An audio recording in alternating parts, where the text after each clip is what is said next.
Friday. Happy Friday, everybody. Come on in and have a seat. Happy Friday and welcome to Reality Recap. My name is Christal XO. Of course, you are watching from Christal XO, and I am one half of the conversation on Friday nights. The other half is my ace in the hole, Scorpio Moe. Happy Friday, everyone. Happy Friday, Christal. Thank you. Happy Friday to you as well. You know what? I am looking at my ring and I must have knocked one of my diamonds out. I don't think you should say that on air for the. What? I just. Oh, that's not.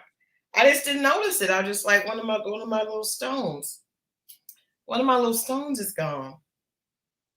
You know, women, we're real finicky about that. Is that right? Yeah, of course. Anyway, I'm pajamas, Christal XO tonight. Okay, I see you. Got on my robe. We are it's Friday. It feels good. It is October. It was a beautiful day in the ATL today. It was gorgeous. It was a beautiful day. What is it? I didn't leave the house today. You didn't leave the house? No, tomorrow, but not today. Okay. All right. I just went outside and just, you know what I've started to do? Like during lunch break, like I work from home a lot, but I will just walk. I just make sure I get outside. Okay. Because I think the fresh air, the sunshine, it definitely does a lot. Sometimes I can get caught up, and I am actively working on being a more balanced person. That is something I have not been. Balanced as in what? As in just because you've known me a long time. I've been a workaholic ever since probably I met you. Wow. And I am working on being able to balance work, life better. I think a lot of us will be like, oh, if you ask most women, you'll say, you know, how do you balance work life? And they'll say, well, I don't, because most of us are not. And why that is? I don't know. I think I've been in survival mode. After I became a single mom, I was in survival mode. And so I'm really working on, and I also think survival mode it's a real thing, but I told you guys I've started to attend 2819 church, and I actually realized that not having a balanced life is just not healthy. And it also is not, it's not what God intended for us. So I try to force myself to take a break. And that's hard. For me, it's hard because there have been I would say for probably 25 years, I'm the type of person that will work until I pass out and then get back up and work some more. Probably where I've worked through, like, I remember I had to have a root canal one time and I left the dentist office and went and hosted an event. Like, woo. Yeah, I've been that person. And so I don't want to be that person anymore. I don't want to be that person anymore. Are you going to church this Sunday? I am. What time is the service? There is a 10 o'clock. I'm going to go to the 10 o'clock. There's an 8 o'clock, and there's a 10 o'clock, and there's a 1 o'clock. 1 o'clock is too late. It's just late. And for me, the 8 o'clock is too early because I live so far. And the church is so packed that you have to get there super early. What side of town? It's near Greenbrier Mall. Send me the address. I might go. Okay, yeah, 1 p.m. is like, that's afternoon, evening church. No disrespect. I mean, there's some people that works for them, but yeah, they have a 1 p.m. service. I'll send you that. It's literally right across the street from Greenbrier Mall. Got you. So, but anyway, I'm working on being more balanced, so I will get up and walk outside. Yes, Lynn, and that's actually something that I was listening to a sermon earlier today. There in the Bible, God created the earth and then he rested. And that wasn't because he was tired. It was because he is trying to give us order. So it's order. So anyway, that's what I'm working on. But it's Friday, and you guys know that we are super excited about the upcoming season of Ready to Love. I actually had a conversation. I did a conversation earlier this week about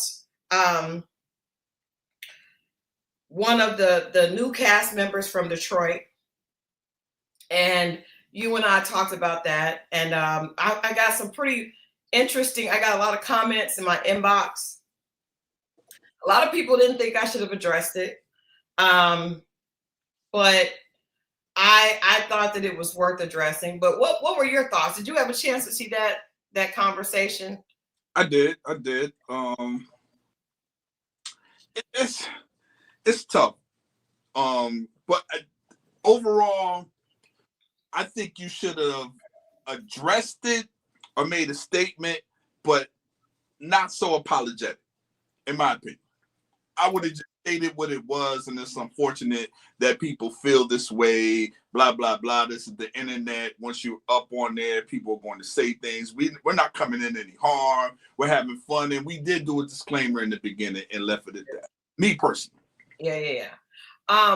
I will say, you know, I try, because, you know, we on this channel, we try to be as positive as possible. You know, there are a lot of other YouTube channels where people literally will dog out, you know, cast members. And I ain't gonna lie, sometimes they deserve it, you know, based on the edit. A lot of times it's deserved. Like, I will say, we talked about Love is Blind Wednesday during Dating Diaries.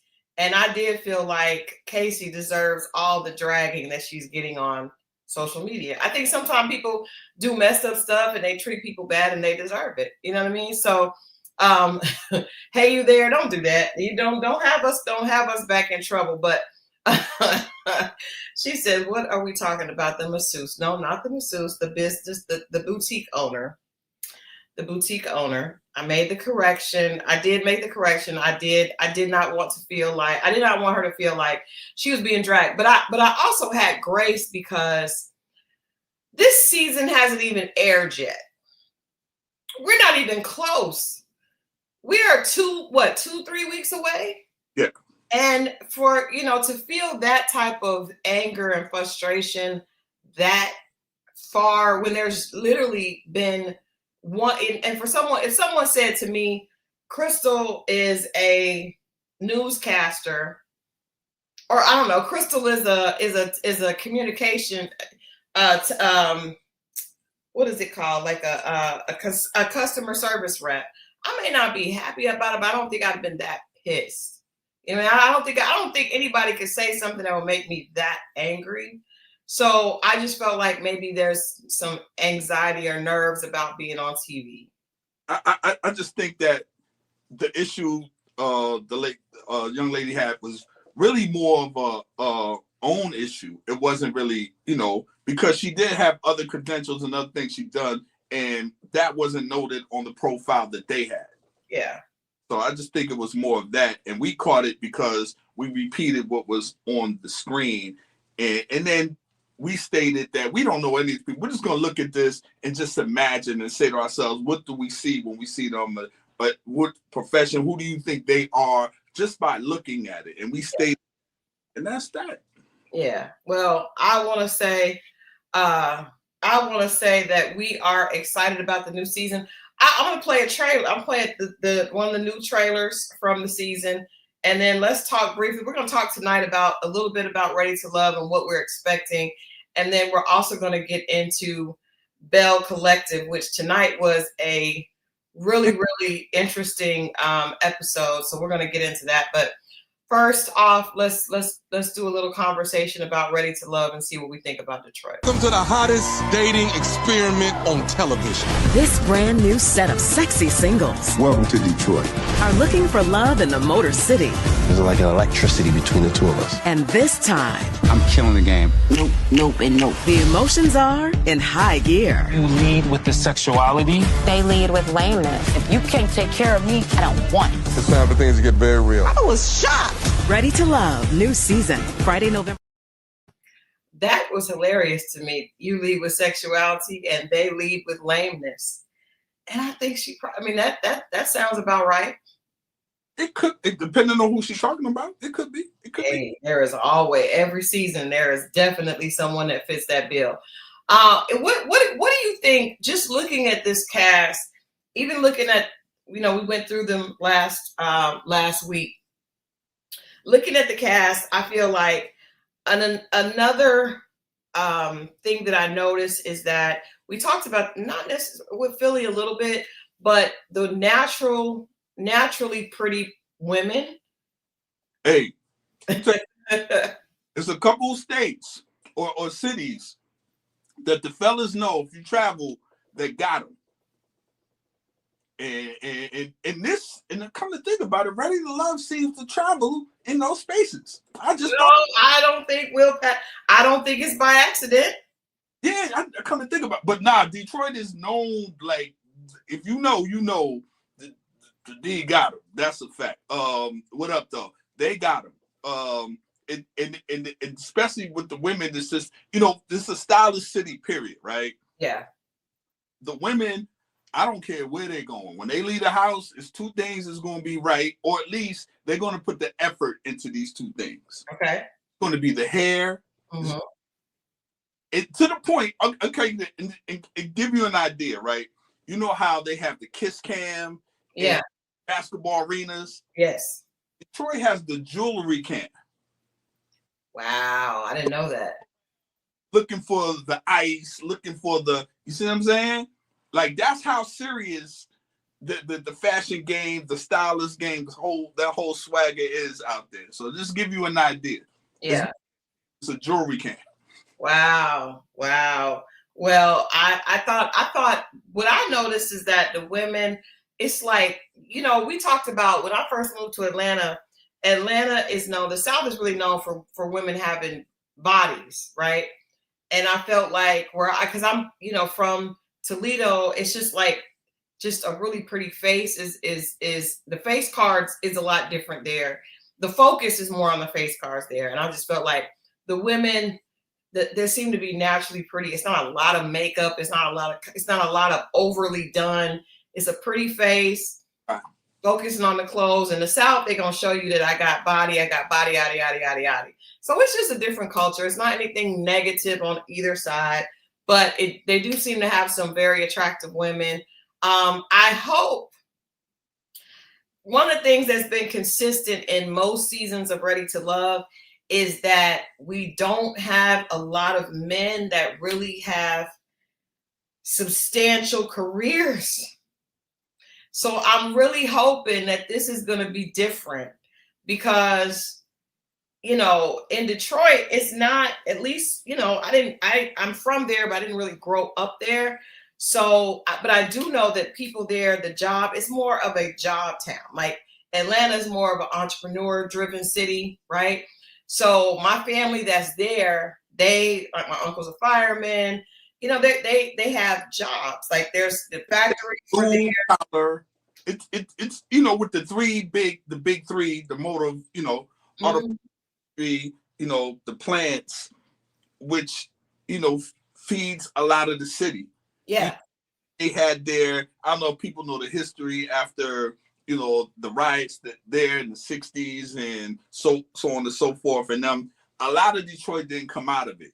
Like, but if people know and been paying attention, they've been building, and a lot of people, even from the outside, are putting money, and they're saying it's on the verge of coming back, and it's starting with downtown. So you got like Angela Lee, formerly of the Breakfast Club, and has her own show, invest in property over there. DJ Envy invest in property out there, and it's slowly starting to come around. A lot of the movies from Tubi are made out of Detroit. It is the Tubi capital of.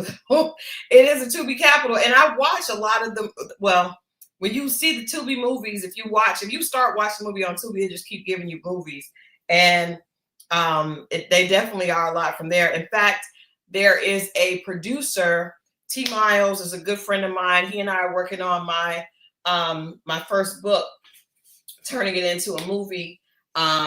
If you didn't know, Under the Cherry Moon, we are working on a movie, a screenplay for this, and he's going to produce it. And he actually does a lot in Detroit. I think he's going to, go out there in just a bit. He's headed out there in a little bit, but yeah, it's definitely growing in that area. The Love and Marriage Detroit is out there. and the cast. And you know what? I think this is a good time. We have a little bit of an announcement to make, don't we?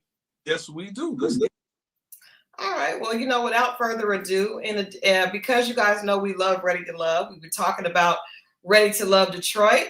Scorpio Moe and I have an announcement. We are headed out to Detroit Friday, November 7th. We will be hosting the official Ready to Love Detroit premiere, which is going to be at Parlay.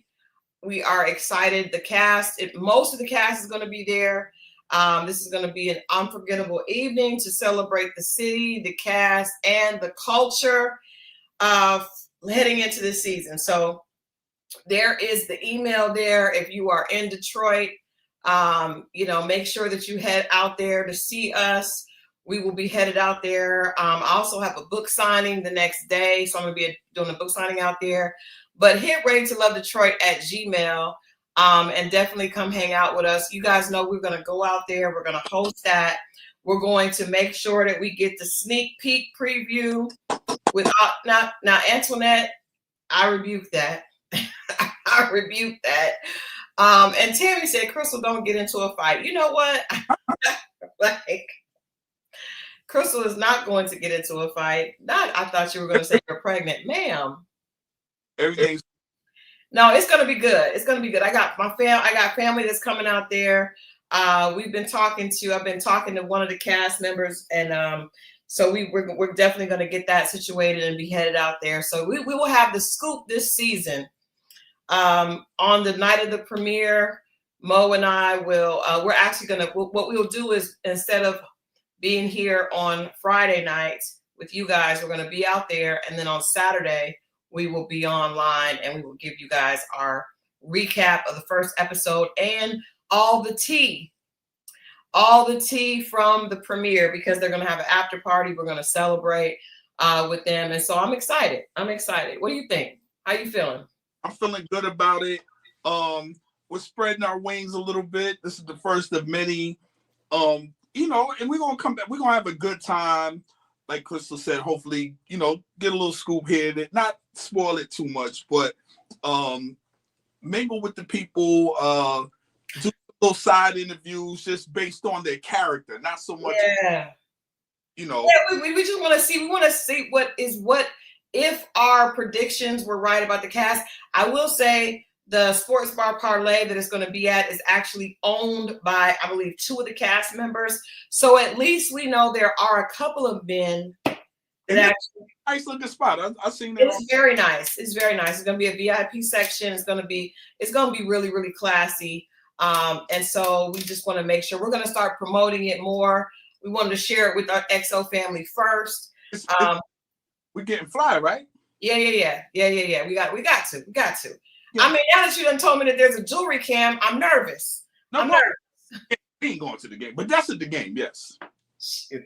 We need to. Tammy says, Mo, take your sister and your cousin. Hilarious, because you saw that your sisters and your cousins can fight.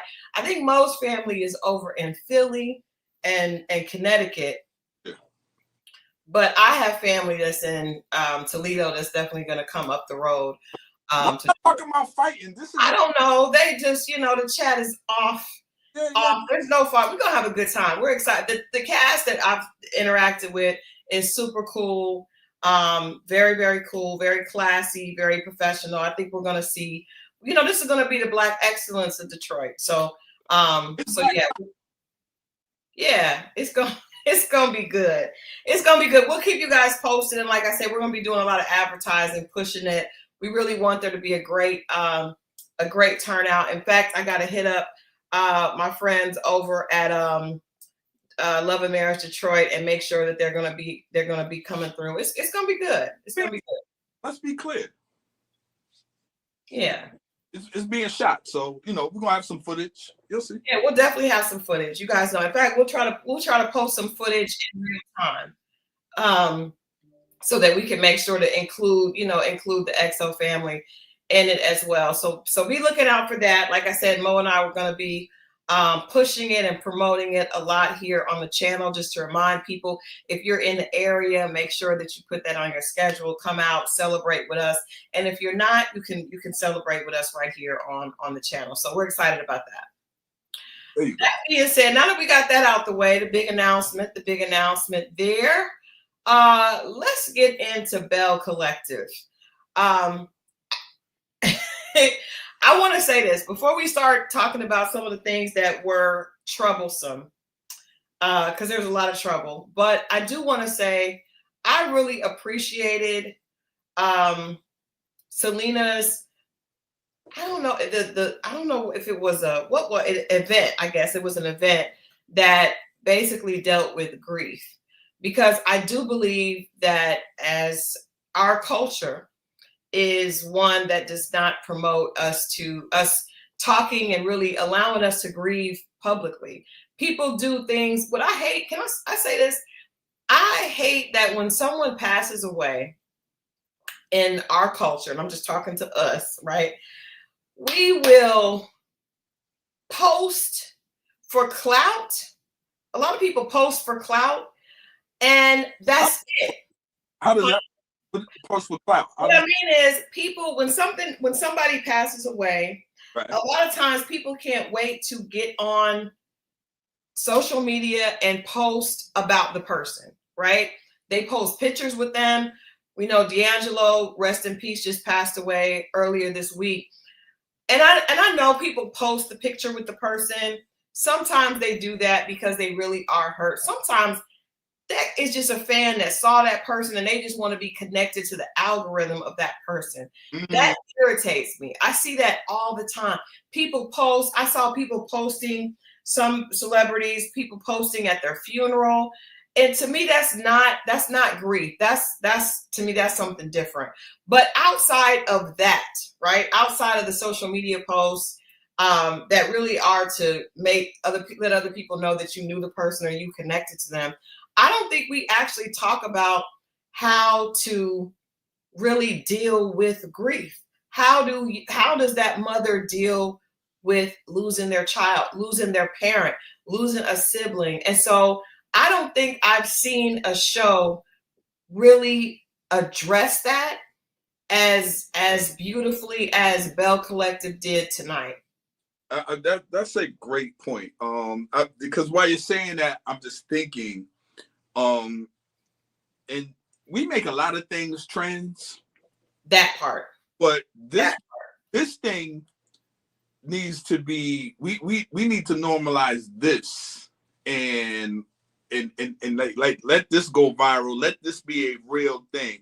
Because as you say that, I'm just thinking about to how I've seen people do it. Some people go, we all deal with things different, right? And for those who can't, how do they manage? And the group thing, and I don't know if it needs to be like in a forum like that or a church doors for these things to happen. But I really like that idea.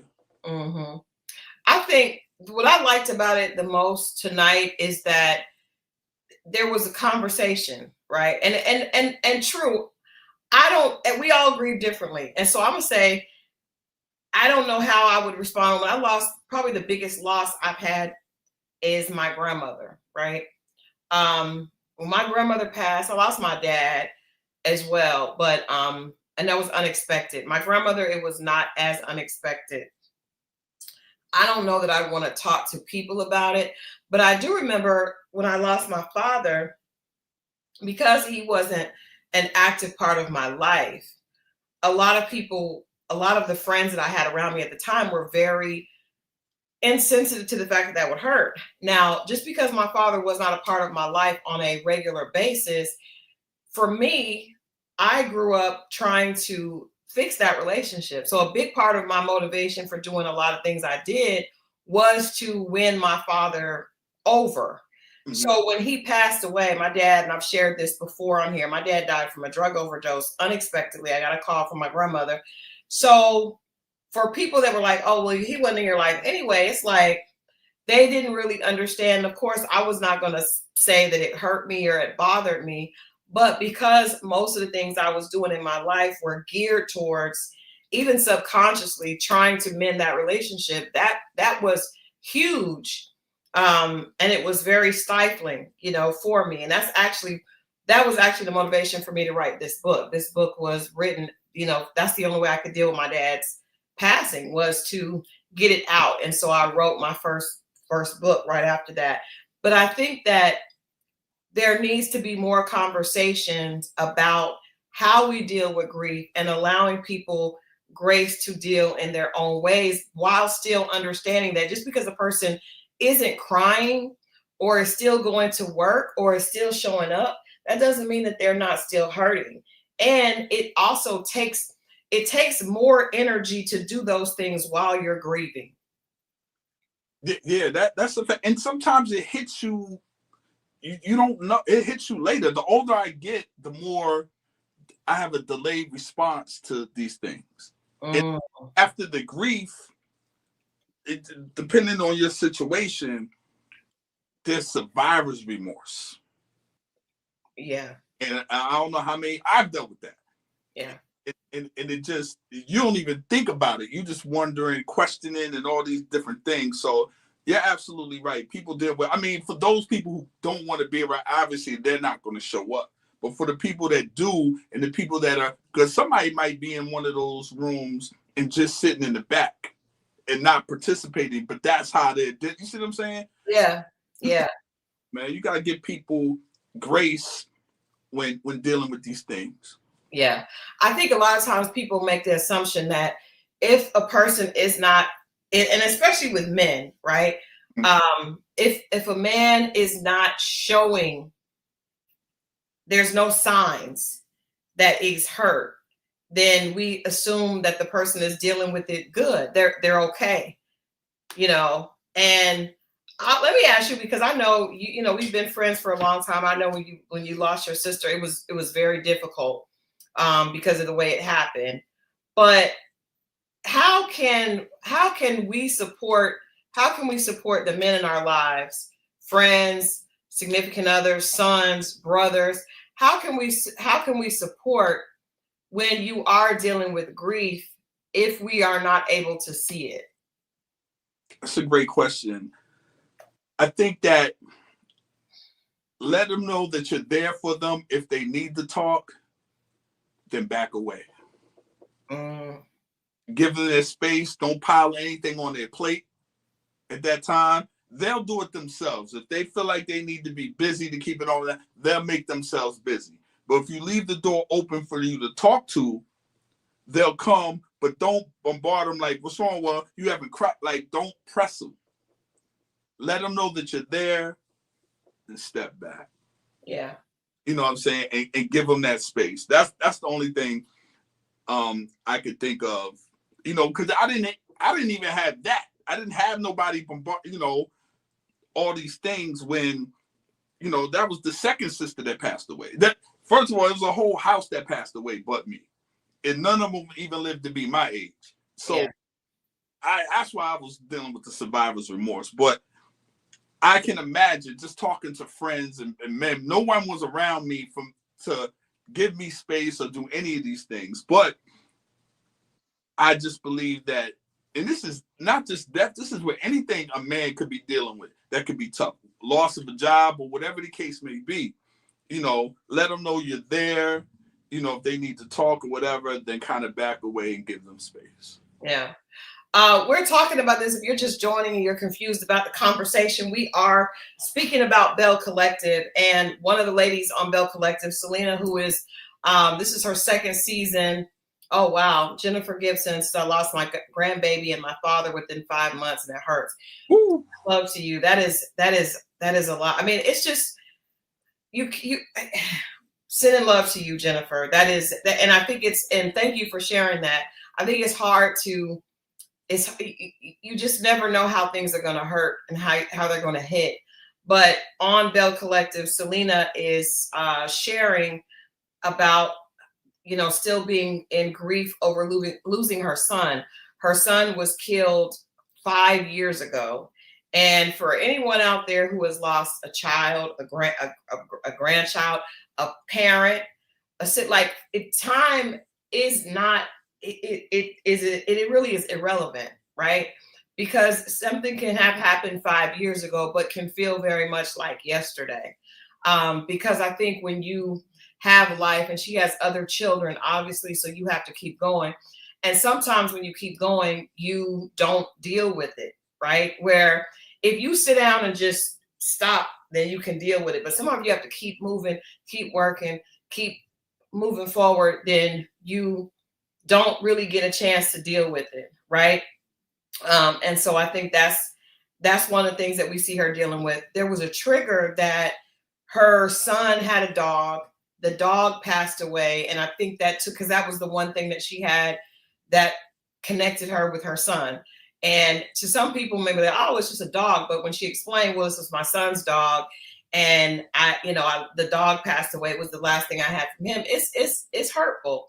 And we see how that's playing out in her relationship. So that was a big part of tonight's show. I agree with you, African Aston. You have to learn how to live with a broken heart, because some things are just never going to be the same. You lose your mother, you lose your child, you lose your spouse.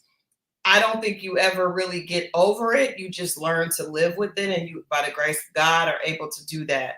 But I want to show this clip of her talking to her fiance, and I want to talk about how that grief is playing out in the relationship. And then also Latrice, who has been on the show from the very first season, we've heard Latrice acknowledge that she lost both her brothers that raised her, pretty much, because her mother was dealing with some things. But even seeing Latrice tonight speak about that in depth, because Latrice is the type of person that really just keeps everything, she presents that I'm goddess lens, I'm this, I'm that, I'm da da da da da. And you saw her actually have a really vulnerable moment in tonight's show. So I want to talk about that as well. But let's watch this clip with Selena and Mike, who is her fiance, and she's explaining to him how the loss of her son affects how she interacts with him in their relationship. We're gonna talk it out. You have to communicate wherever you go. I just have, I don't know, like an emotional attachment that's just grew massive, since I had lost my son. Because I talked to him that night, and so when you leave, it upsets me when I don't know you're at. Okay. I really want you to understand. I understand that. I'm not playing. I do. I understand that. Come on. I understand that. Come on. I do. All right, was that just my thing or was it low? It was a little low. It was from my computer. From my TV, it was a little low. So, so for those of you that couldn't hear, basically she was explaining to Mike that when he leaves, I think he drives trucks, he leaves, if she can't get a hold of him or doesn't hear from him, it triggers her to think something is wrong, because the day that her son passed, she did talk to him, but then obviously she wasn't able to get in touch with him. And so I think that, this is just my opinion, watching that and even seeing Latrice talk to Cliff, I think that I hope that she's in therapy, right? Because I think that sometimes the grief from losing her son and the fiance not responding and not being accountable are two separate issues, right? But I think because of the grief, it kind of gets smashed into one. Does that make sense? I'm glad you said that. Yes. So I think that. Good. Go ahead. Now, some people might think that's insensitive, and the only reason I'm saying I agree with you is because her first statement when we watched the other episode, it was a whole thing about, like, it just felt like it was more about women and cheating than it was about anything else.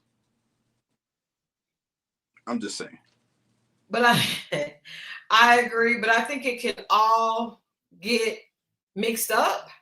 And I think that's the reason that you need to go to therapy and heal, because we can't, people that we love, our loved ones should be able to show us grace and should be able to understand what we're going through. But eventually you can't mix those two. You can't expect them to always, in that space. I do think, yes, hey, you there, disentangle. I think him not telling her if he's going out of town and not answering the phone when she calls, that is a separate issue that needs to be addressed. That has nothing to do with her grief over her son. I think that she's hurt and she's trying to figure things out, but that should be addressed in the relationship issue. I don't think you should say, well, because of this with my son. And again, I know you can't tell people how to feel with grief, but that to me is a very separate problem, a separate issue of disrespect. But see, that's the same thing that I was talking about in the Love is Blind thing. Like, you put that on someone and now it changes a little bit on why you're responding opposed to what it could be that.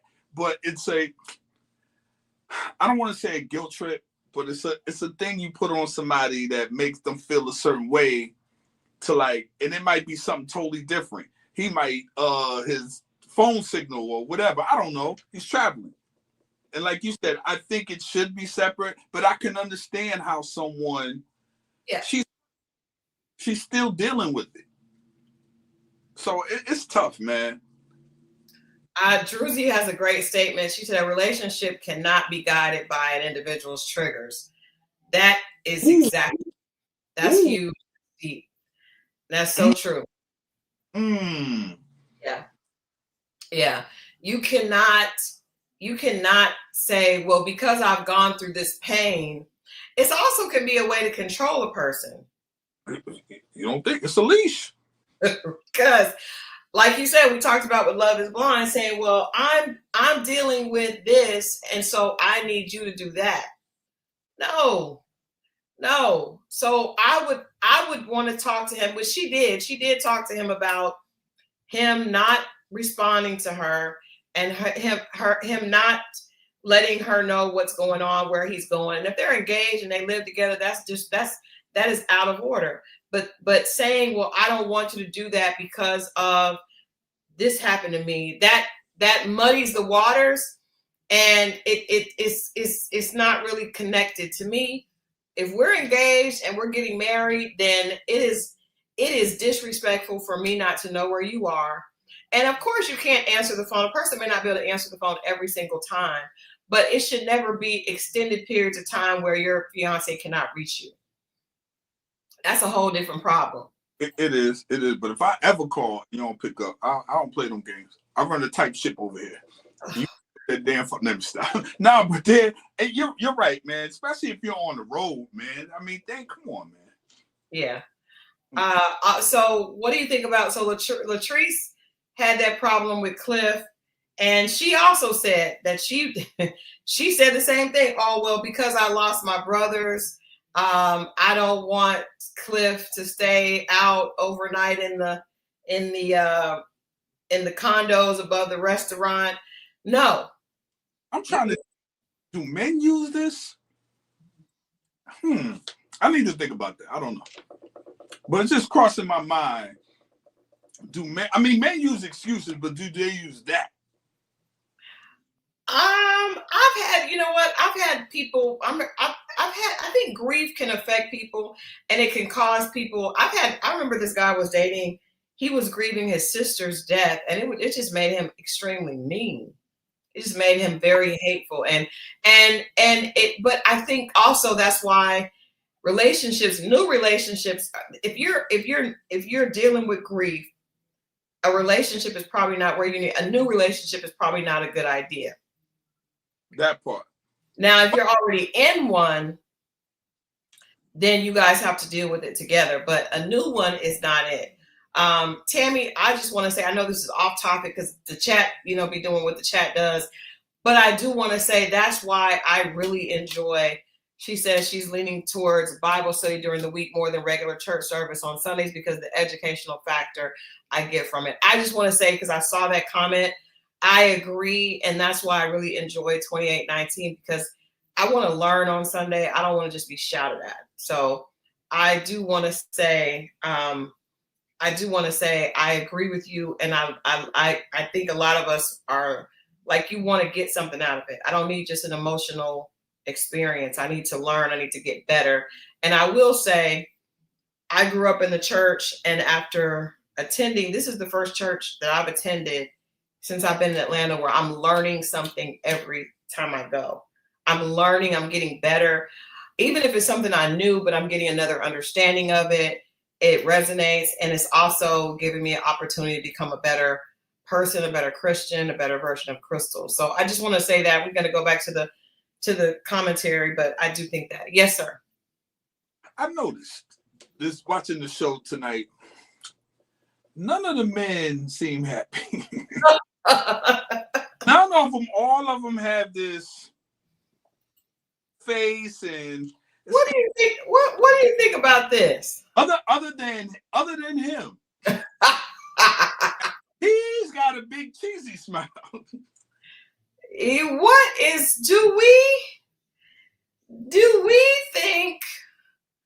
do we think as the XO family? What do we feel about Cedric? What are your thoughts about Cedric, who has returned? And Marie has presented him. Marie has tried to pull a fast one on us. She came back this season with Cedric out of the blue and broke up with this poor white man that is probably didn't even know what he was doing. He didn't know what show he was in. He didn't know what was going on. She broke up with this poor white man that she dragged into this situation.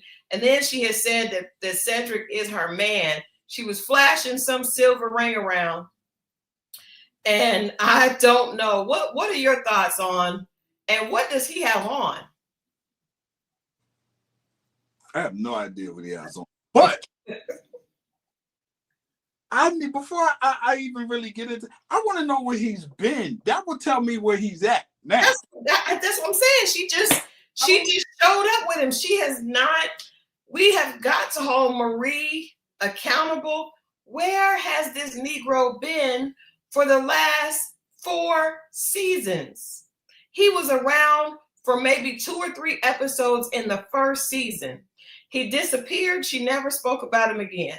She shows up with him in this flapper dress, and she just wants us to be okay with it. Tammy said, "Mo, cue the music." See, that's what I'm saying. I want to, but I need a little bit more to go on. But he is the only man smiling. I will say. Did they break up, DeQueasy? DeQueasy, they broke up. We don't know what happened. I know that there was an episode where Marie was crying and she didn't know where he was. She did not know where he was. And now he has appeared. Can you read that message from Haitian Empress? Yeah, we gotta take a hold on. We gotta do what we gotta do. We gotta take a moment. Haitian says, "Can you pray for my mother who is recovering from a broken hip, my papa with severe back pain, and my cousin who, as they claim, was on his deathbed, but I know there is a miracle for him." Absolutely, absolutely. And can we just do that real quick? Yeah. This is very unorthodox, but I just feel like we should do this as a family. Over everything, yes. Yeah, can we just say, we just want to come together and say a prayer for Haitians family. Definitely, Lord, we know that mothers and parents, you basically designated who our mothers and our fathers were before we were born. And so we know how important that connection is. And we just want to pray for Haitian's mother as she is recovering. We know that was who you designated for her from birth.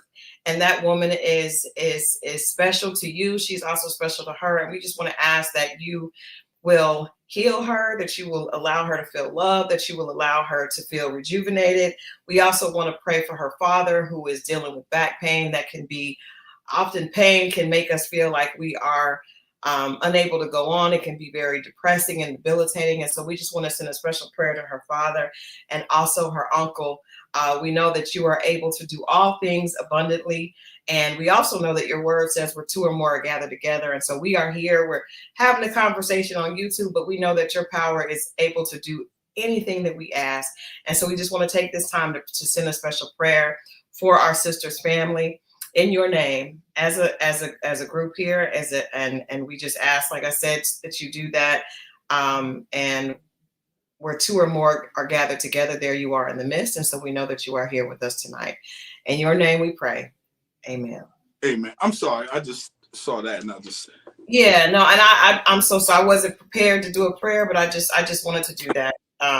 Every now and then we need that. So yeah, absolutely. And I think that's the beautiful thing about what we've created here. We just can and break off for prayer and supplication in the midst of gossip. But about this man, listen. Y'all know more than I do. Like what? Y'all know more than I do. Y'all back to Cedric. Yeah. Hey You There says Mo has a poly heart. What? I don't know. Well, I think Cedric may have Marie may have a poly heart, because Marie was enjoying what were your thoughts? Because tonight we saw a flashback of Marie in the silver flapper dress with both men a polyester heart. Oh, hilarious. Okay. But we saw Marie with Cedric, and I don't remember the little white man's name. I don't. I just know he was small and he was the Caucasian fella. Yes, back to the heathenism. But what are your thoughts? And then what are your thoughts of Marie? Marie is just slinging this BBL around. This what is happening? What is going on? I mean, first of all, she came black to us. And did she? She's back with a black man. We got to start somewhere, man. Damn it. Is he with her? I don't feel like, and I don't feel like Cedric is playing for art. I don't think that Cedric is playing for. Why do y'all keep saying this? Why are y'all alluding to something? I'm confused because I saw a teeny speckle or something when they introduced them, but after that, I didn't see too much but a big smile.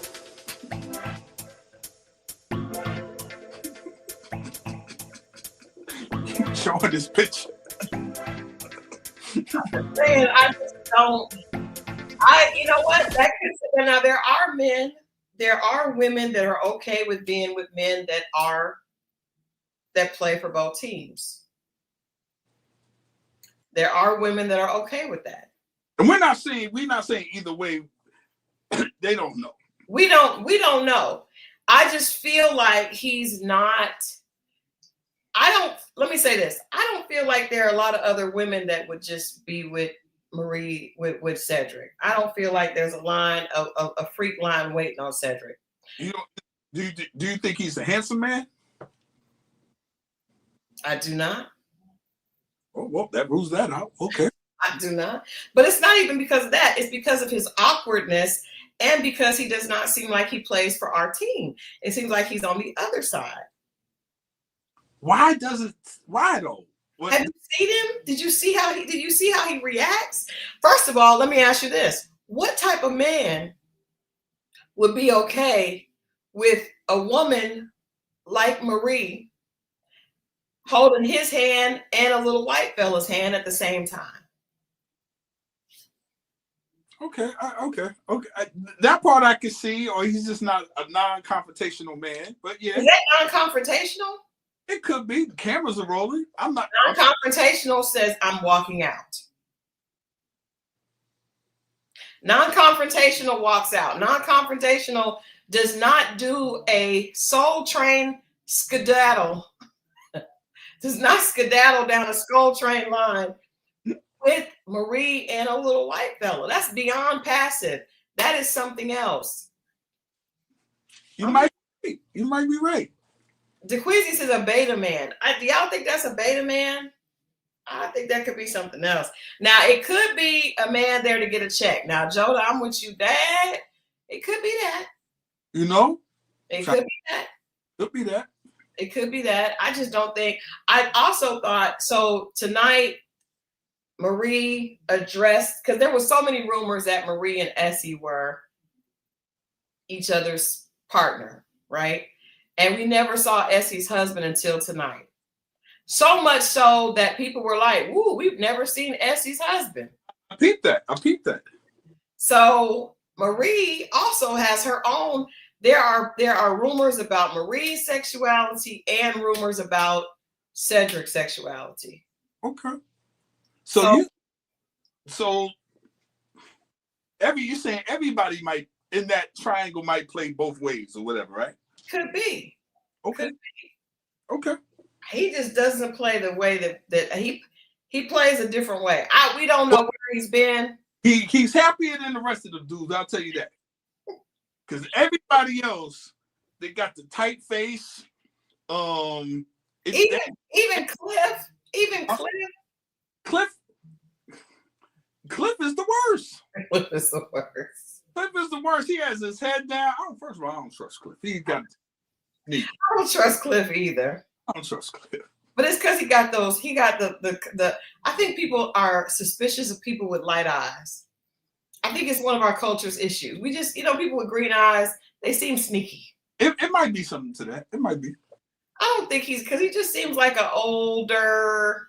But he don't say much and he mumbles and he looks at you, then he kind of looks away. I'm just peeping him. I was like, I don't like this guy. Did you guys notice when they were at the party that Cedric was like, "What are you drinking, Cliff?" And Cliff looked like he did not even want to talk to Cedric. He was just like, "Hey, holy water." Yeah, I don't think he wants the people in his house. I don't think he does. I don't think he does. I don't think he wanted the people in his house. I don't. I think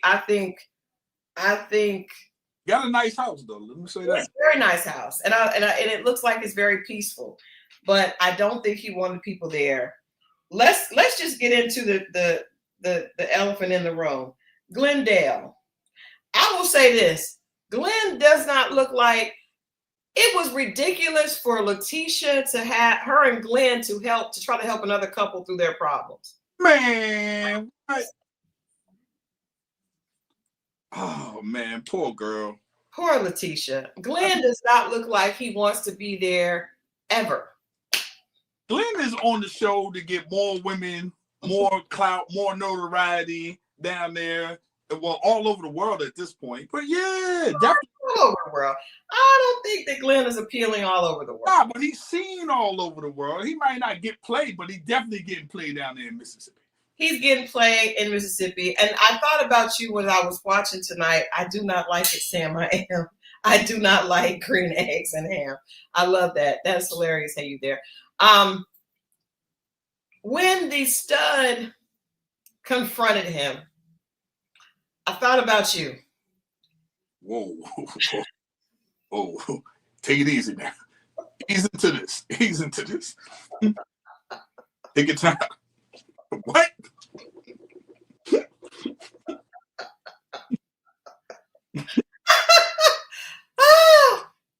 What?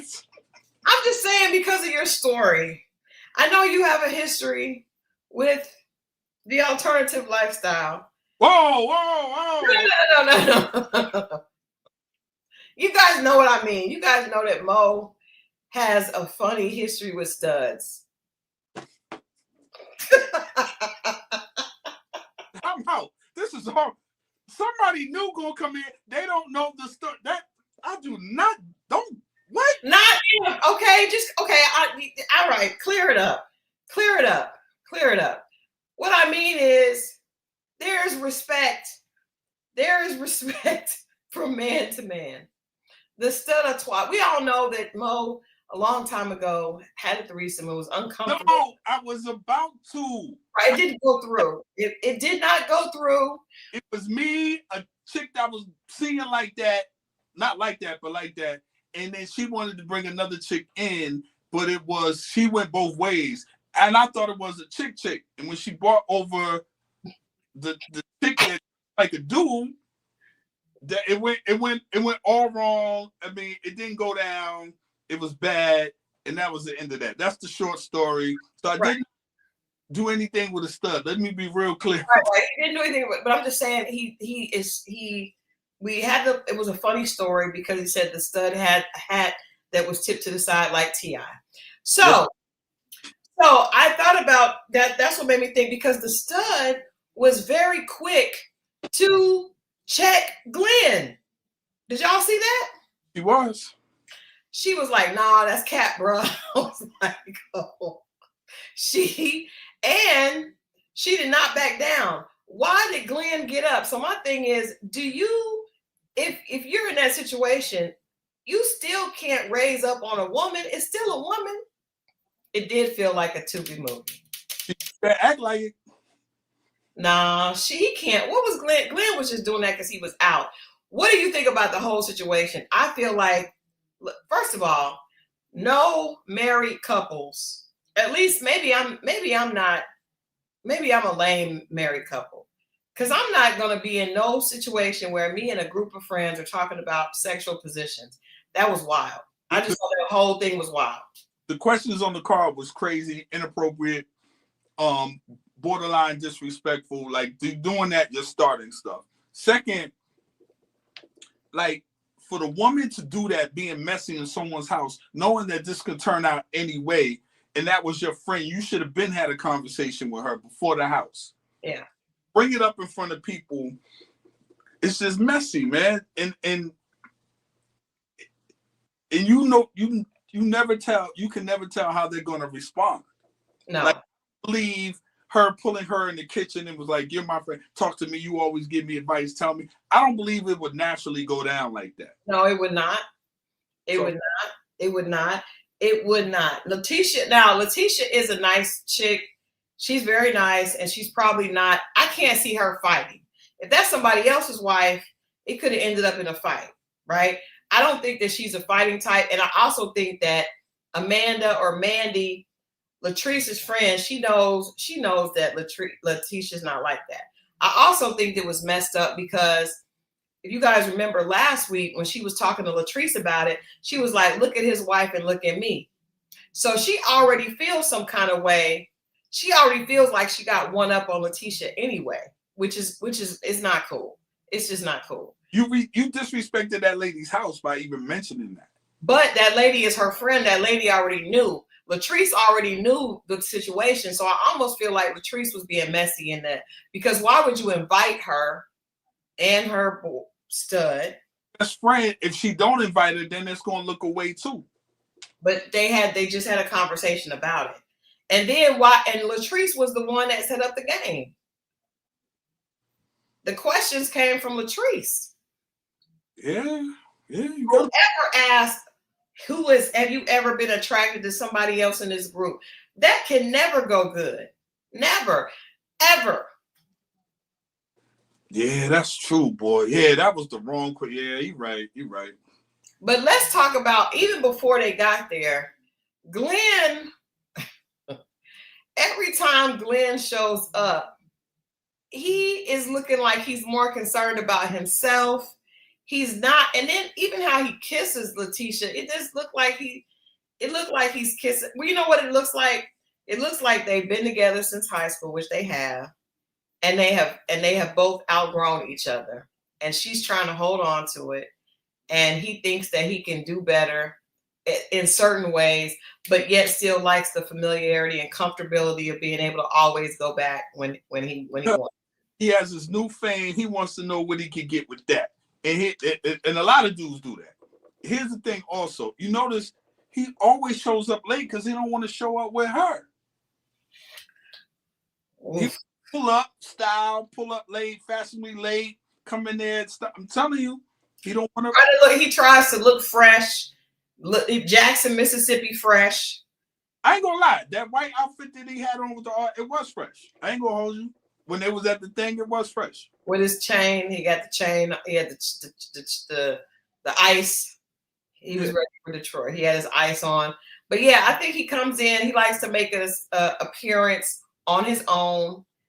Yeah. He's definitely trying to flex himself. But what bothers me is the fact that he keeps, if he feels like that, why won't he just let her go? But I feel like he likes the familiarity and that comfort. They've been together. They're like family. You know, they are family. You've been married to somebody that long. Y'all have known each other since high school. Y'all are family. But he's not going to ever let go. She's going to have to pull the plug on it, because he's not. He's always going to come back, but he's always going to disrespect her. You think if he got his money all the way right, he'll come back? No. Neither do I. That's a good point. No.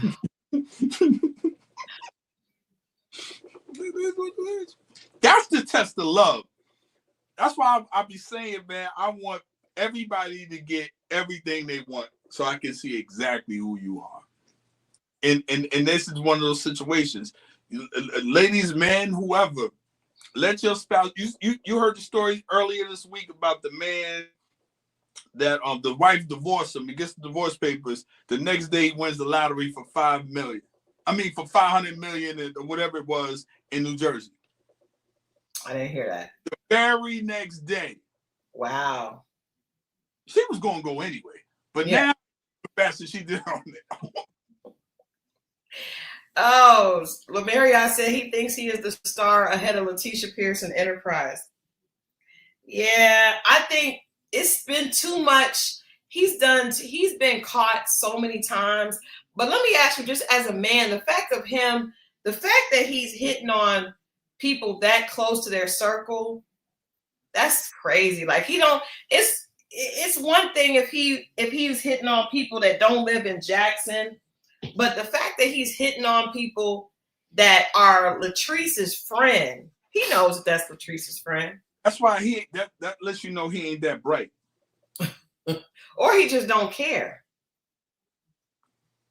But even if you don't care, then you should care enough you should care enough to leave. That's don't care. Yeah. Then you should just bounce if it's like that. But when you got a pattern and unfortunately people have it hard to break for a lot of people. It's what surrounds you. I've seen some dudes do and say some reckless things. Women are not smarter in that field. I only know one that's not. But everybody else, they're a lot smarter. Like, she gonna do it, fellas. This what the girls trip really be about. But she gonna do it out of town, out the country. You gonna live in a small town and do it there? You are bugging. Not just do it there, but do it with her friend. And then for him to be in the girl's DM, that type of disrespect. I'm like, why would you disrespect? Like, because just like the girl said, look at his wife and look at me. That's the first thing a chick is gonna look at. Oh, and now she's disrespect. Now that's causing her to be disrespectful to Letitia. Haitian Empress says, is he trying to be like the guy on Huntsville? I mean, sometimes they craft their behaviors based on what they see on TV shows. First of all, Glendale and Martell are not the same. Yeah, they're not even the same league. No, he can't. He don't need to pattern him. No, and no. That's the wrong dude to be. No, that's not it. That's not it. That's not the one. That's not the one. That's not the one or the two. But let me ask you this. Why do you think he would be hitting on that girl knowing that she is gay? Because at that point, you would think that's more safe. Ah, okay. You know what I mean? And she thought he was safe because she said, I entertain him because he's medium ugly like I like again. Now, if it was the other way around, let's just say Latrice was better than her and he hit on her. You wouldn't do that because you know she going to. I see what you're saying. So the fact that she was bragging about it. Right. Yeah. And I agree with African too. 9 times out of 10, he was hitting on any and all the girls. But they're responding. That's the thing. It's not both ways. So why say anything? I got texts and we got texts. So when it's back and forth and you're saying things and you know that I'm married, it's almost like I got something on you, you got something on me. Nobody's gonna say anything. Yeah, but with the situation, the girl is liable. Now she done told her, and it's exactly what happens. That's why you got to keep that. You can't do that because when they break up, she seen it. She wasn't gonna say nothing then because the stud is guilty too. Because why are you just saying something now? And y'all wasn't even sitting together, and it was supposed to be all couples. You over here, she over here, the stud back there.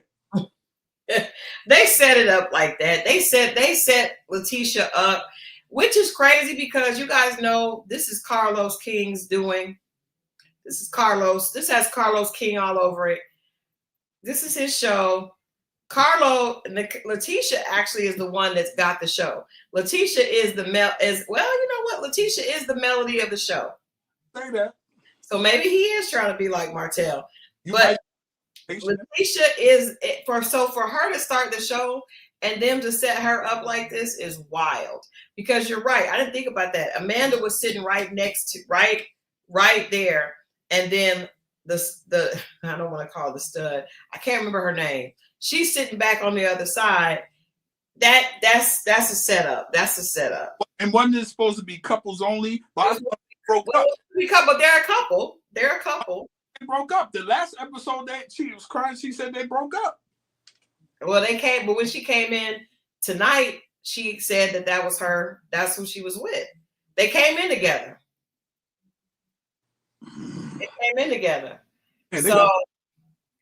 I don't know. I just think for him to be doing that, and she is messy. Both of them are messy because they were looking at. She showed her girl the text, right? I just think that's crazy for her. I don't think this is a fake storyline. Unfortunately, I do think Glendale is that stupid. But the crazy thing is he's been caught on Instagram before. Like that was the whole thing. And then here let's keep saying, well, me and Glenn are in a good place now. He's home more. I'm just like, why they going this is a setup that's unfortunate. That's why reality TV it's just not for the weak at heart. But you took him back. That's the thing. That's why, a lot of people keep doing what they're doing because you accept it. Yeah, but I mean, if you love somebody, it's not that easy just to break up with them. I'm not saying, and I know people are going to be like, oh, she should leave. Yes, she should.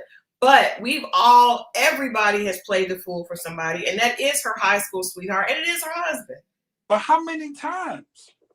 It's been too many times. That's why when I interviewed her, if y'all watch that interview, it's in the archive. I said, Letitia, when you're ready, we are ready. We are here to support when you are ready. Because it's been way too many times. His behavior is of a man who is never going to change. But he's also never going to leave. There's probably no windfall of money coming for Glendale. This situation puts him on TV and gives him credibility like he never would have had before. So he's going to stay. But when the cameras are not on and when he's by himself, he's scrolling through and he ain't into her like that no more. When she was giving him that rub down and striptease, he wasn't into that. Neither was I. Mo? I wasn't. Sorry. Wasn't. It wasn't for you. Wasn't for me. Oh, yes. You know what, DeQueezy, thank you for bringing that up. On season 1, she had a girl come out of the closet singing to him while she was dancing, but he couldn't take his eyes off the other girl. Yeah, so there was a scene that was What? there was a scene in the first season where she tried to surprise him by having a girl come out of the closet and sing to him while she was there trying to seduce him, but he wasn't looking at her, he was looking at the other girl. Now, I was concerned because I felt like maybe Letitia was getting ready to have a threesome for Glenn. Because you don't bring no other girl out of the closet to sing. But you don't bring no girl that look better than you for a threesome neither.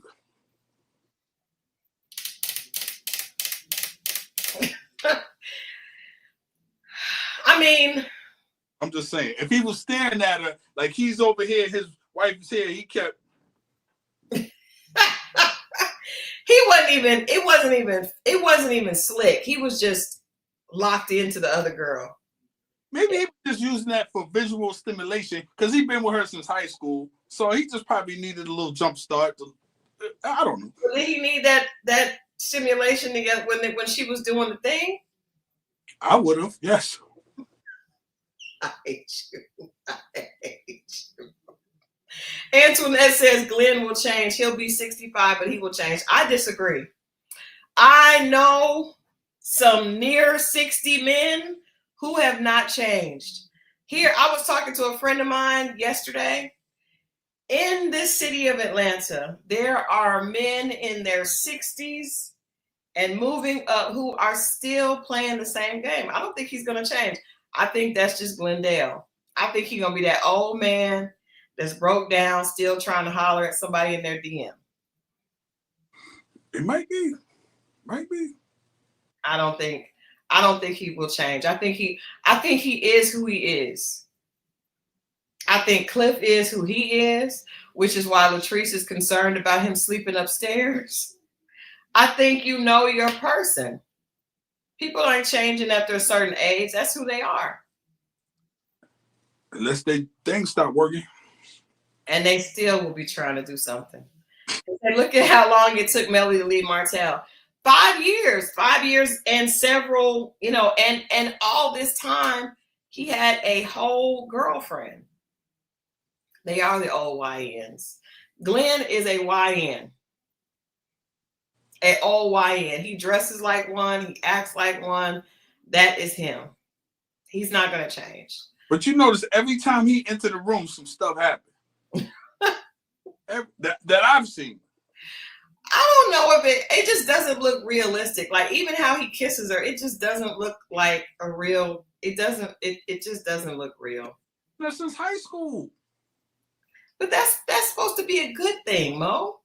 It is, but what I'm saying is, this is where being out there and being experienced comes in, because if you don't have those years of this figuring it out, what you like and experimenting with whatever, and you're supposed to be doing this thing, and I'm not making no excuses for him. I'm just saying, as a young person, you always feel like you're missing out on something. You get older. I would have, man, I should have. I never got to do this or experience that. I'm talking about learning and experience women and what you like. You got with somebody in high school, and in some cases, it really does work out. But a lot of cases, not a lot. But you got to think about that's also probably the culture in Jackson, Mississippi. You know, that used to be the culture all over. True. Let me ask you this: for a man that's in that situation, do you think if Letitia got like a makeover, that his energy could change towards her? What kind of makeover are we talking about? What kind of makeover could make it change, if any? You got to go out the country. I can't. Because I think sometimes if he saw somebody. It could be. No, I'm saying it could be. I think I sent you a thing. I don't know if I sent it to you. Well, I saw this thin couple and they were like thanking everybody and whatever. And I'm not saying you got to be thin. I'm just saying they look totally different. You sent me that. Yeah. And I thought that was really dope because they did the journey together. Yes. That's different. That is different. But I'm wondering if that could help. Yes. I dated a woman and she brought this wig back. I liked the wig. I felt like I was with somebody new. And then when she put the wig away, I kind of missed it. Okay. All right. Well, Letitia has had several wigs. She's going to need more than a wig. The wig is not for her. For her. But he'll figure it out because I believe he has love for her? Yes. Yes. But I think she needs to leave him and find love for herself. And then find some other love, because that love, and I think they probably are the type of couple that once they break up for real, and once she moves on, they probably will be able to be friends because their families are intertwined. That's a fact. They go back. She just needs to because he don't want to be there. And what he's going to realize once he gets out there is them girls that he wants to play with, he's going to miss what he had. But it has to be totally gone before he will appreciate it, because and then it needs to be gone forever. I really do think he needs to be gone forever. I will tell y'all something. When I went to Jackson the first season, I went down and we hung out. Actually, I went 2 seasons. Went down and hung out with the cast. We went to go to eat afterwards. And myself and another friend of mine, we sat down with Glendale.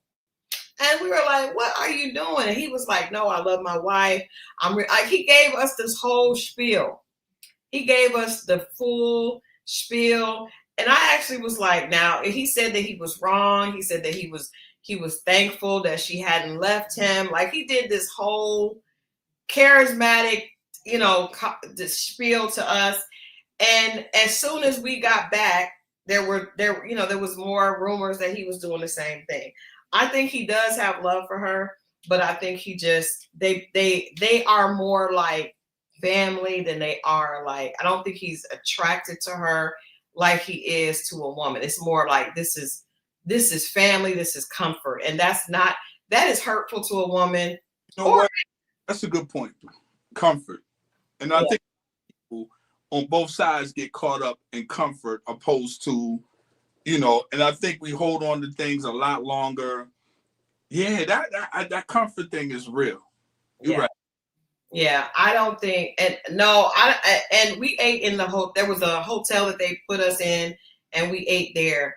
I don't think that this is like Robin and Juan.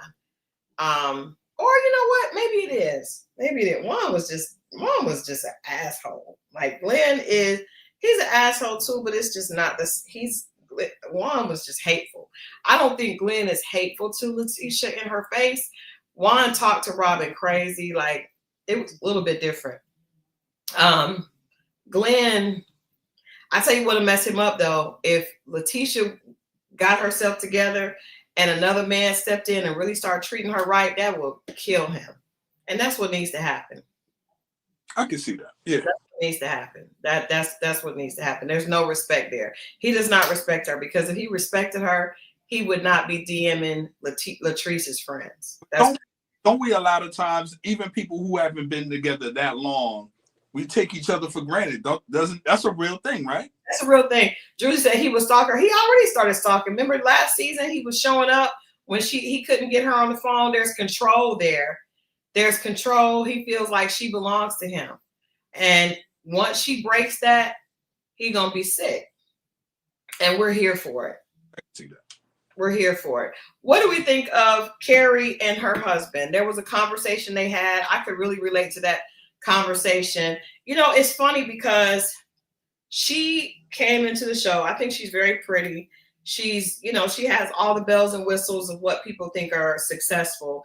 So having the 3 restaurants, having the husband that is a sports agent, that's been a professional basketball player, everybody was like, she's that girl. She's that girl because she has financial success. And I think, I do think that we should celebrate success, but I also think the idea of saying someone is that girl and who this person is based on what they have is dangerous. And I related to that conversation where she was like, the husband was like, the marriage is suffering because she's focused on business. And I think that, I don't know, like I said earlier, even with myself, I think there's no way to have balance unless you really realize that balance is necessary. So a lot of times we as women will say, I know balance is important, but I don't have it. You have to have it. You know what I mean? Because that husband is saying that your marriage is suffering. That means he's not happy. You're 1000% right. But I've seen that happen dozens of times. Like, and it takes, just like the Glendale situation, it takes for someone to like, yeah, I'm done. And then it's like, oh, you were really for real. Because I don't know any man that just up and did things. That might be how the story is told.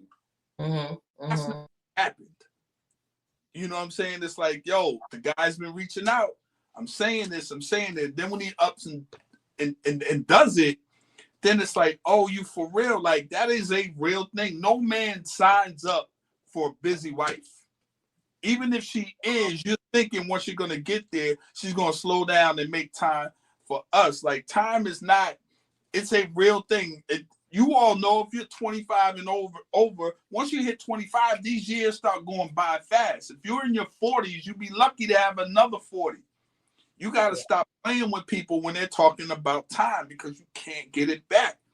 When you're sitting up there, you're working yourself to death, and it's almost like, damn, do you even want to be with this? Why would you spend so much time outside the house and putting yourself on the schedule? The woman was telling her, look, we got this. You can leave. We got this. But you're micromanaging on top of your managers, and you hired them to do that.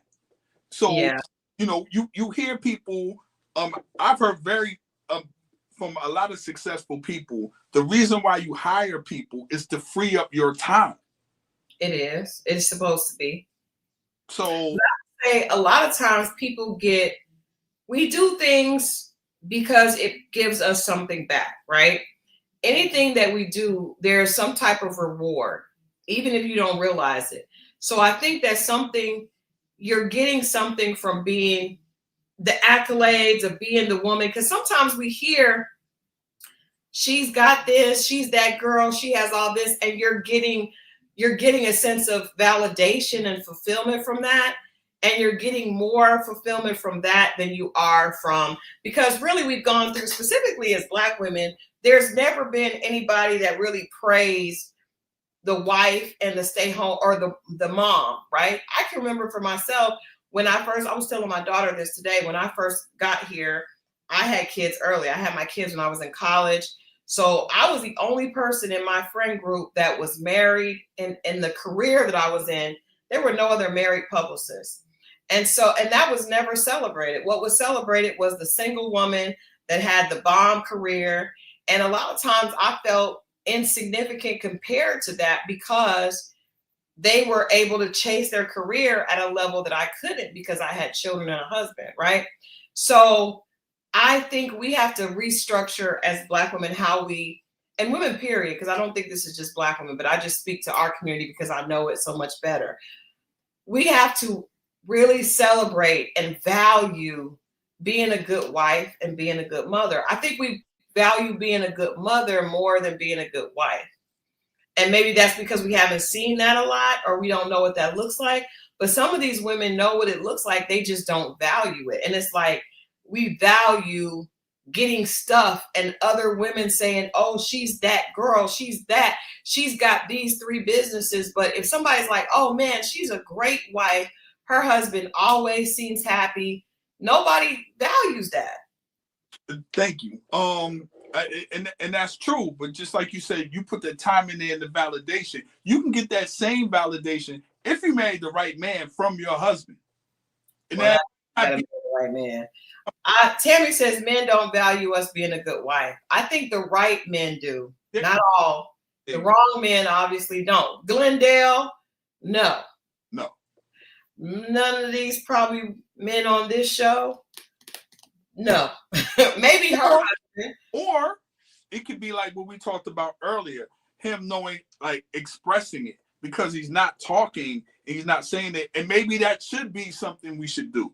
Like as men, be more vocal about, because we see it, and a lot of times we don't say it. And just like the woman, I was saying about the woman, the man could be so comfortable that we're overlooking, like we know, and sometimes you have to sit down to really see.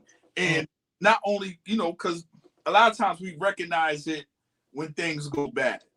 Yeah, that's both sides. And like you said, people take people for granted, but we don't have a lot of time.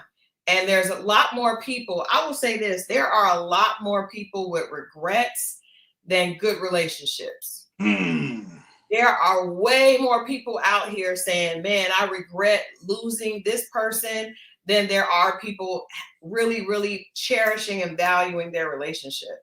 So I think we all have to take that. That's what we can see out of these shows. Look at, and I know we don't like Martell, but look at Martell. Martell is a man living with regret. And it's not ever going to be the same. He will probably go to his grave regretting what he did, unless he gets some serious help, regretting how he fumbled his family, not just his wife, but his family and himself, right? So, and I also think there are a lot of us women, I could say myself, I'm still working on that very, very diligently.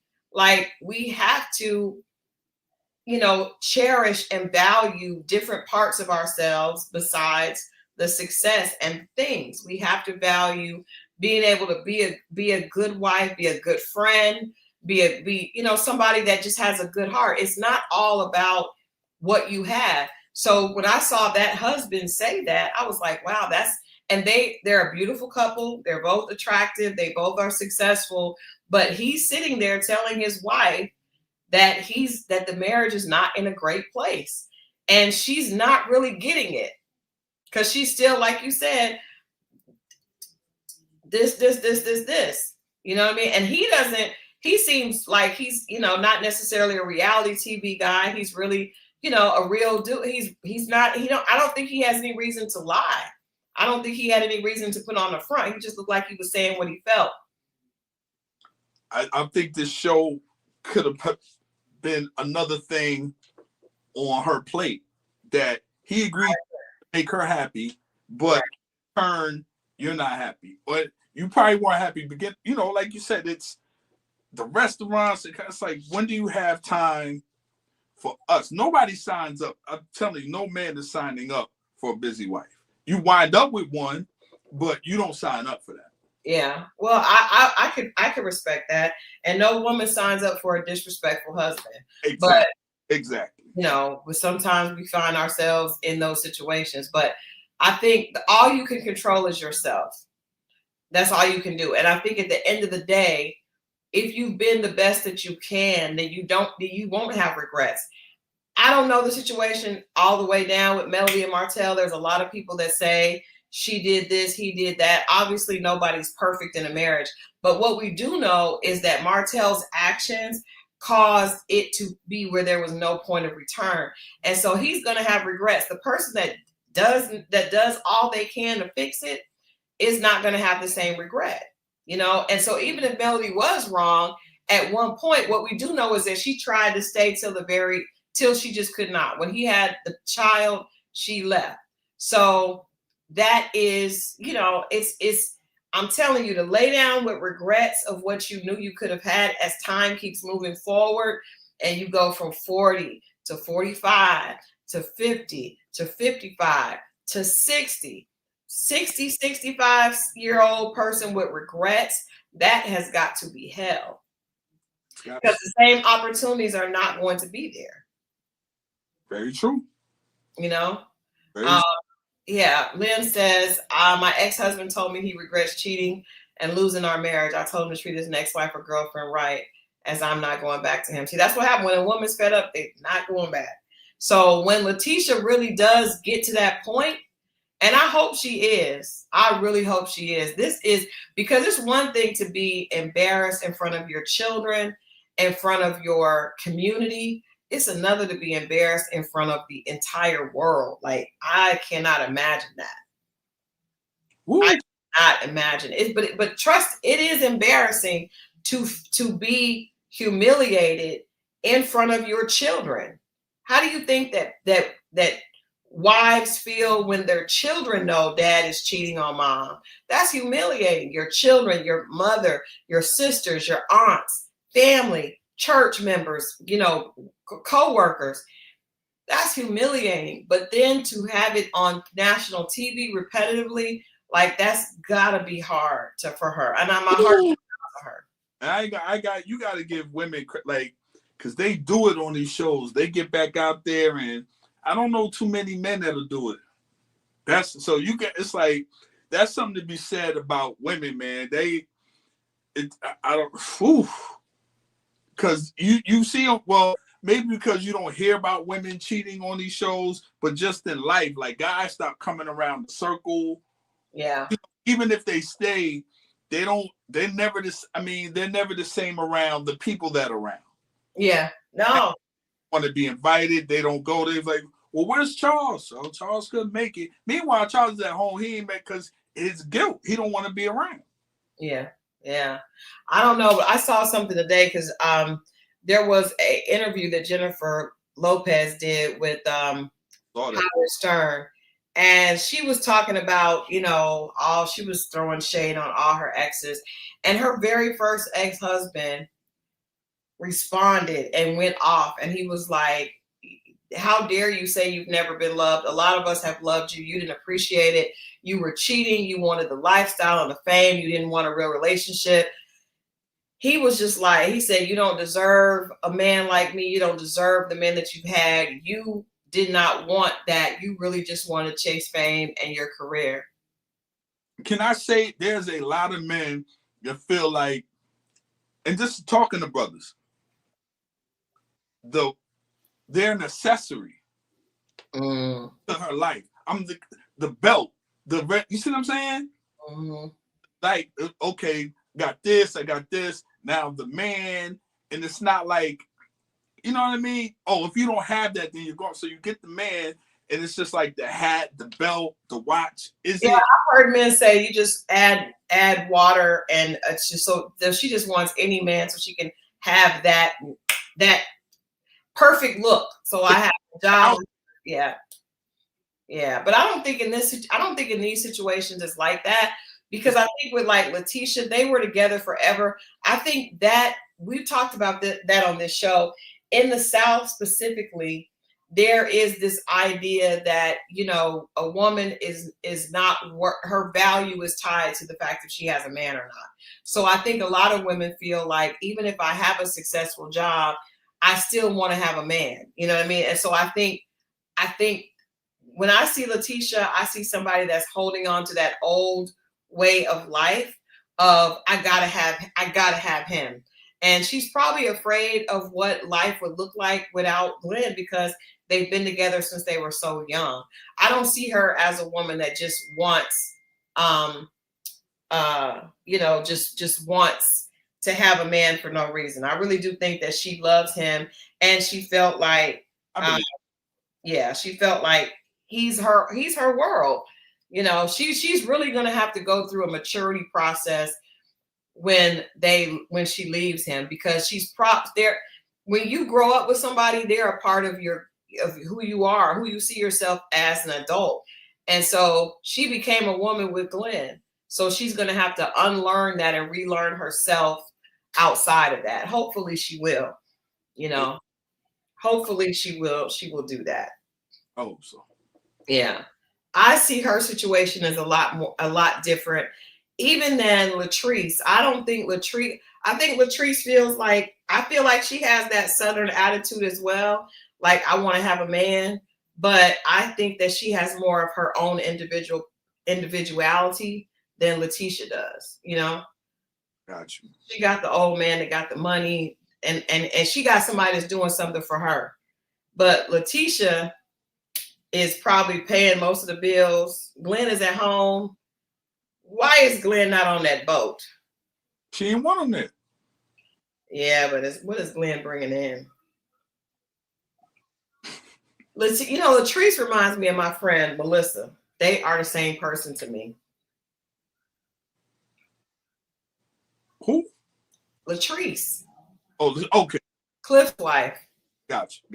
Yeah, she seems like the same person as my friend Melissa.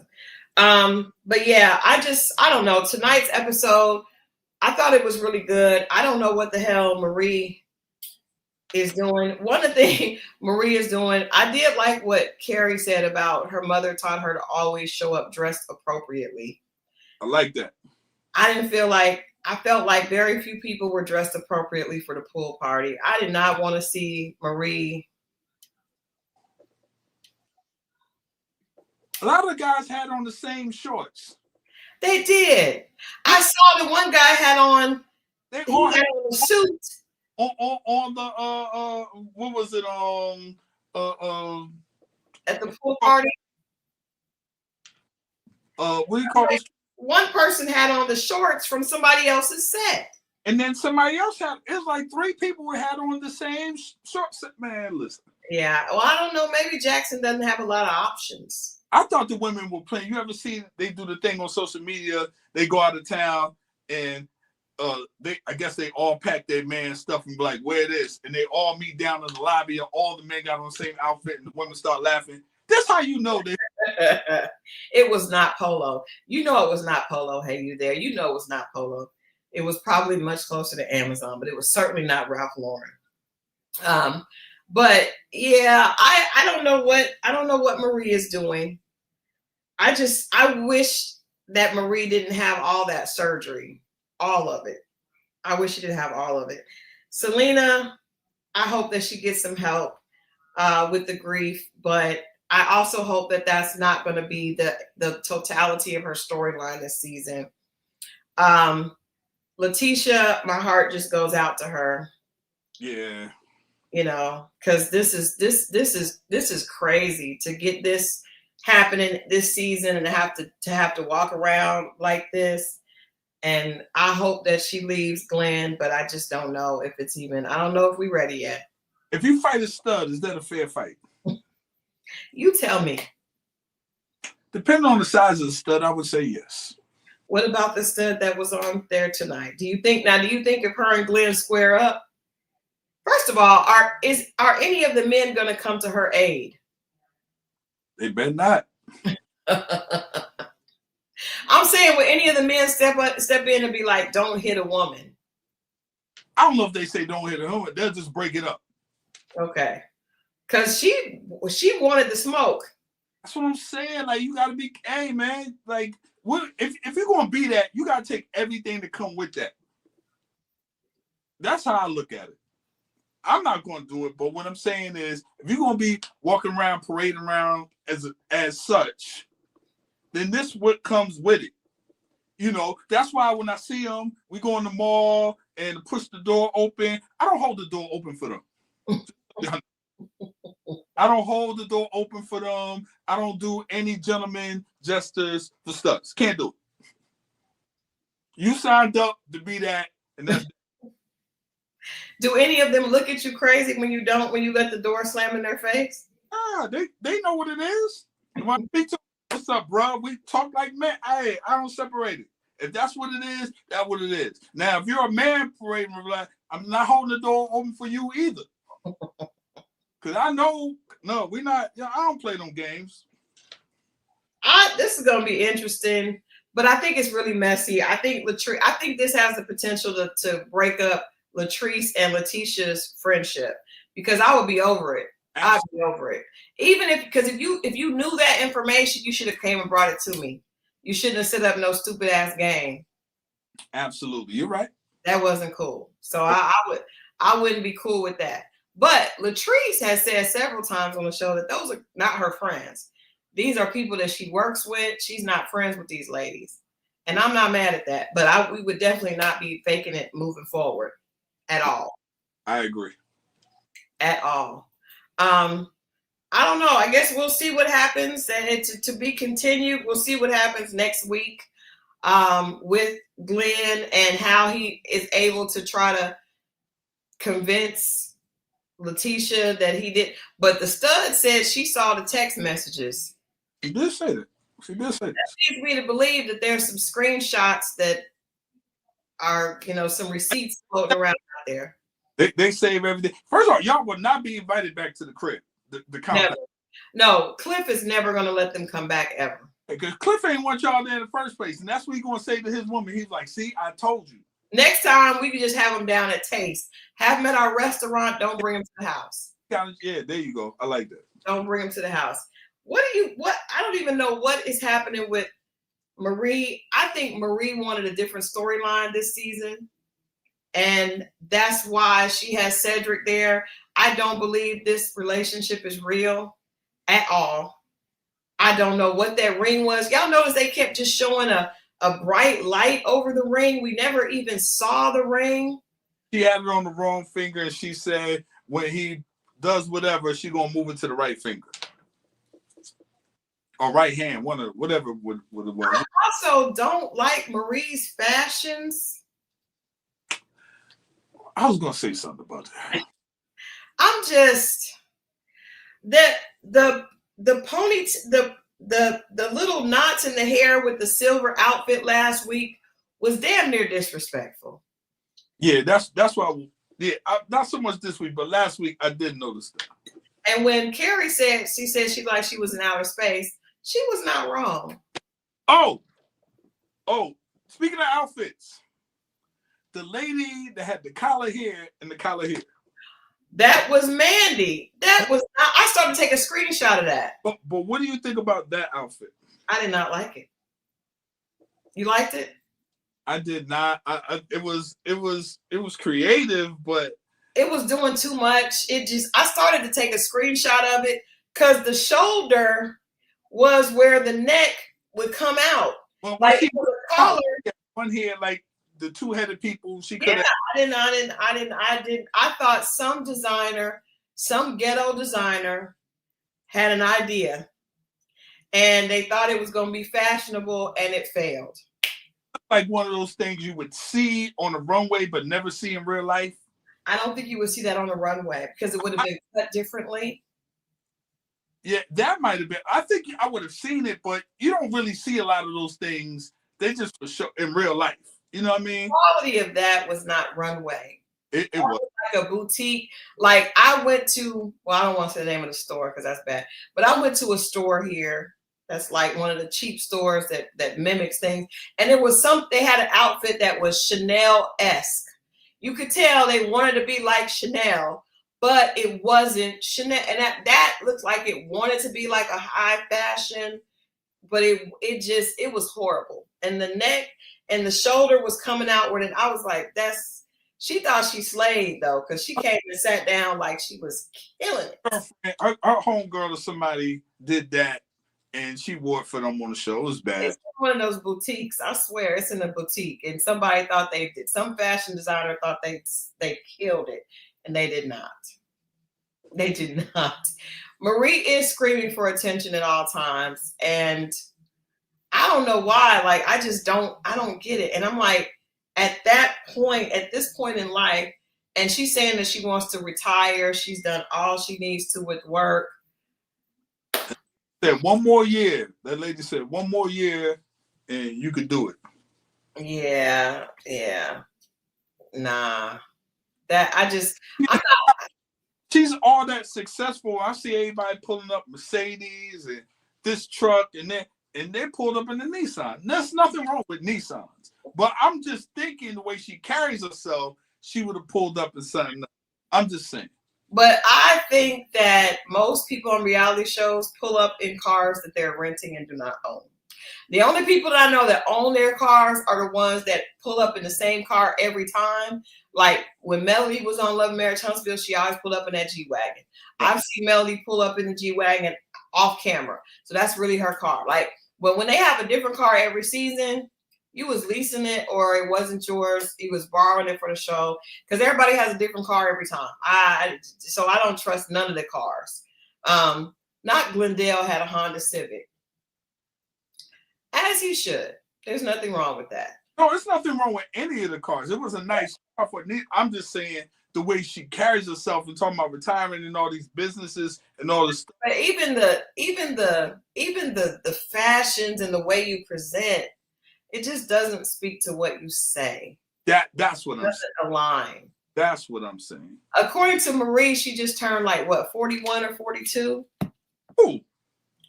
You heard me. You said Marie? I said Marie. She just, because at her birthday, she said, no, 43. She said she turned 43. She look a good 47, but I don't know. I don't know.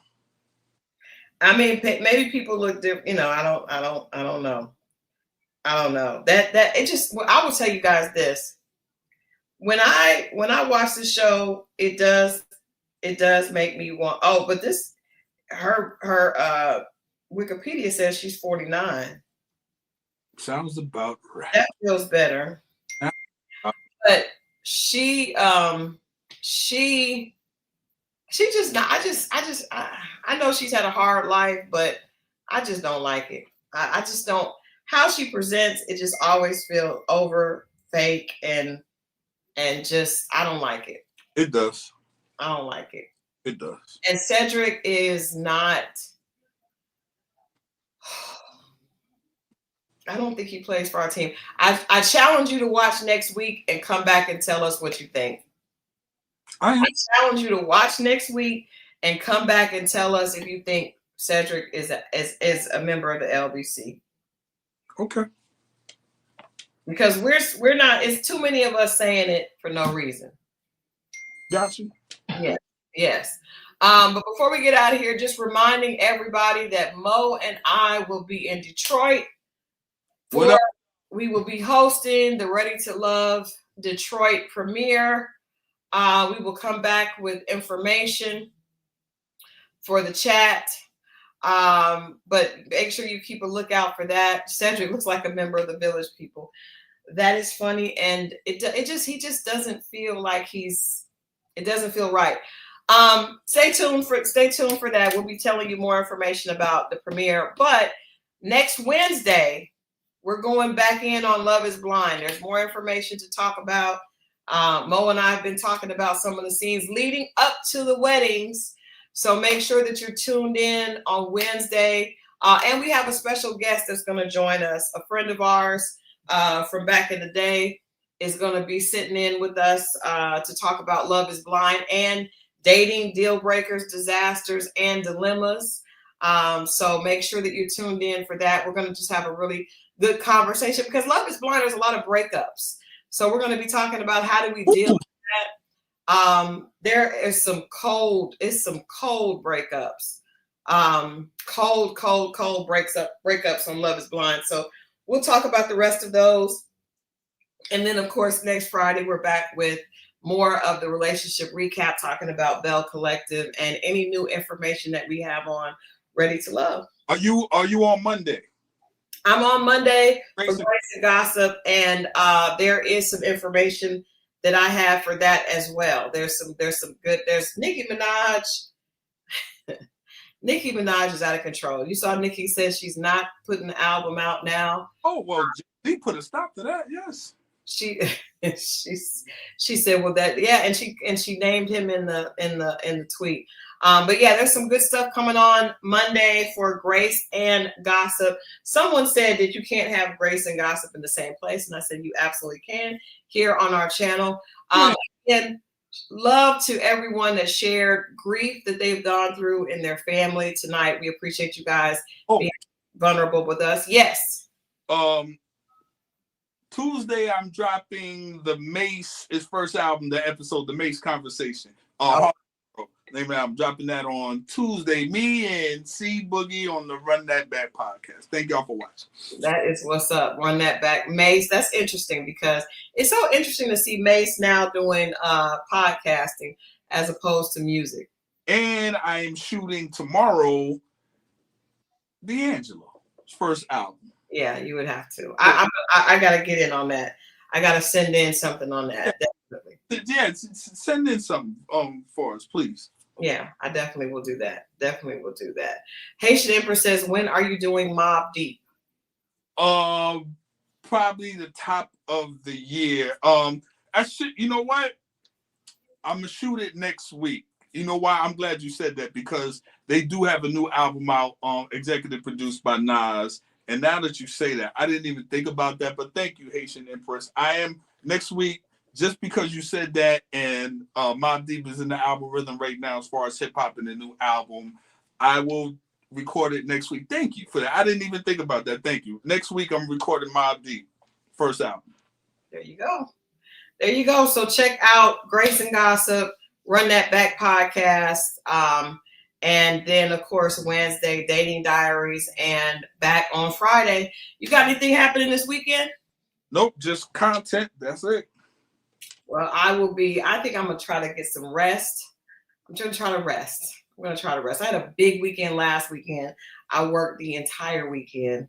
And so this weekend, I think I'm going to rest. There you go. Yeah, may go see Zuri and Zeus and hang out with them and work on this, work on the conversations about this. Can't wait to share. And this is coming. It probably will be coming to Tubi, which is going to be perfectly fine with me. To the Under the Cherry Moon. That's not the working title of the screenplay, but we're definitely working on that. So I will keep you guys posted. Mo, I will hit you up. So hopefully you can come and visit 2819 on Sunday and get some good word in you. But we will be back. I'll be back on Monday. Check out the Run That Back podcast on Tuesday, and back here for a special guest with Scorpio Moe and I on Wednesday for Dating Diaries. All right. Y'all have a great weekend. We love you all, and we'll see you next week. Be safe, y'all.